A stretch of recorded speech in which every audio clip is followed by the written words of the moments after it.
Hello friend, back to my channel Kabita lifestyle blog. তো তোমাদের তো আগেই বলেছি যে কৃষ্ণের জন্মাষ্টমী দুদিন পড়েছিল। তো পরের দিন বিকেলবেলা আমরা আবার আরেক বাড়িতে গিয়েছিলাম, নিমন্ত্রণ ছিল কৃষ্ণ অষ্টমী, কৃষ্ণের জন্মাষ্টমী উপলক্ষে প্রসাদ নিতে গিয়েছিলাম। তো দেখো এখানে এখানে আছে জগন্নাথ, কি ঠাকুর বলে এগুলা, রথযাত্রার সময় ঠাকুরগুলোর নামগুলো ঠিক মনে পড়ছে না। একটা জানি জগন্নাথ, বলরাম আর হলো সুভদ্রা, হ্যাঁ মনে পড়েছে। এই তিনজনকে উপরে, সবার উপরে দেখতে পাচ্ছ। আর যতগুলো গোপাল আছে আর কি, আশেপাশে গোপালও এসছে নিমন্ত্রণ খেতে, পুজো পেতে। এই দেখো আমরা এখানে প্রসাদ নিতে বসে পড়েছি, আমার দিদি, ভাগ্নি, ভাগনা আর আমার মেয়ে। আমরা এই কয়েকজন এসেছিলাম। আমার মেয়ে বেলুন দিয়ে খেলছে এদিকে। কৃষ্ণের জন্মদিন বলে কথা, বেলুন তো থাকবেই, আর যেখানে বেলুন সেখানে তো বাচ্চারা। তো যাই হোক, প্রসাদ নিতে গিয়েছিলাম। প্রসাদ খেয়ে দিয়ে তারপরে এত গরম দিচ্ছিল বলে লাভ নেই, প্রচুর গরম ছিল। খেয়ে দিয়ে দেরি করিনি, বাড়ি চলে এসেছি। কারণ গরমের মধ্যে খেতেও পারছিলাম না, এত গরম ছিল। তার মধ্যে ফ্যানটা নষ্ট হয়ে গেছিলো, এর জন্য খুব ঘেমে অস্থির হয়ে গেছি। আর ওখানে ভিডিও করিনি, চলে এসেছি বাড়িতে আসার পরে জামা কাপড় ছেড়ে তারপরে মেয়ে আর আমি খেলতে শুরু করেছি। কারণ মেয়েকে তো কিছু একটা খাওয়াতে হবে, ওখানে মিষ্টি টিষ্টি দিলেও তো কিছু খায়নি।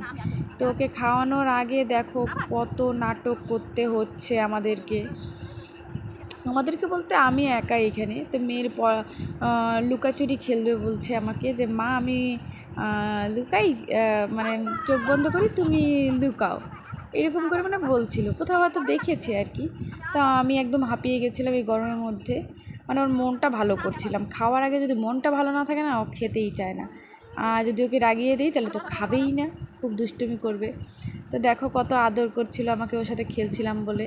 তো দেখো এত আদর, কি বলবো।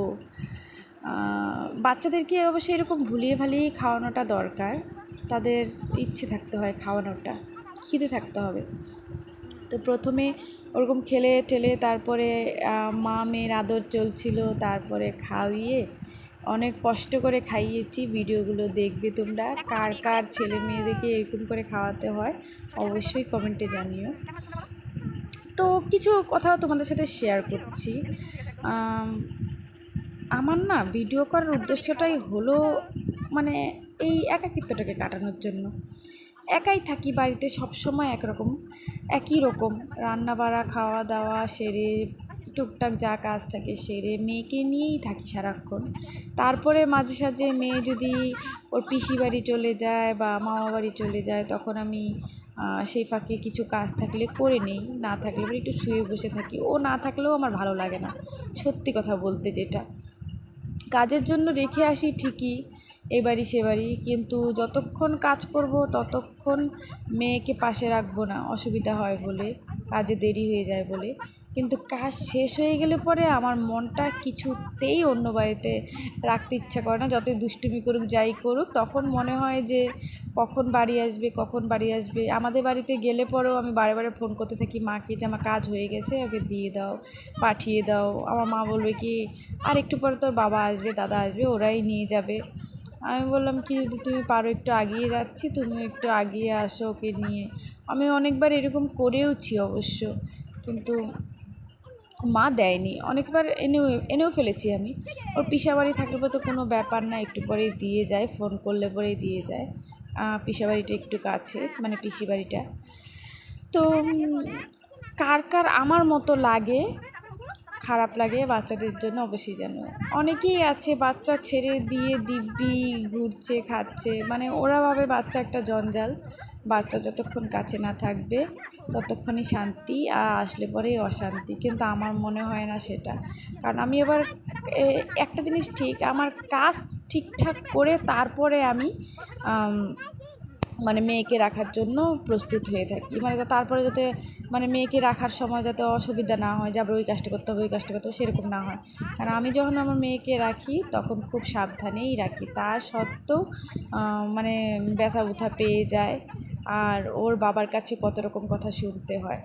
সারাটা দিন কাজও করি, মেয়েকে দেখিও, তারপরে যদি মেয়ে একটু ব্যথা ট্যাথা পায় না, তবু অনেক কথা শুনতে হয় যে কি করছিলে, খেয়াল করনি, তোমরা তো থাকোই একতালে, বাড়িতে কোনো কাজ নেই তবু বাচ্চাটাকে দেখে রাখতে পারো না, এতগুলো লোক, মানে দুনিয়ার কথা। কিন্তু এতটুকু বুঝে না যে কতটা সাবধানে রাখলে পরে একটা বাচ্চা মানে সুস্থ থাকে আর কি, ব্যথা পোথা না পায়। হঠাৎ করে তো নিচে সে যে একটু একটু ছোটো ব্যথা তো পাবেই। টিনে ধরো হাত কেটে গেল, টিন দিয়েই করছে, মানে হাত দিচ্ছে। আর আমার মেয়ে এমন টাইপের জেদি যে কিছু বললে পরে শুনবে না। তো এটাই ছিল আমার কাহিনী।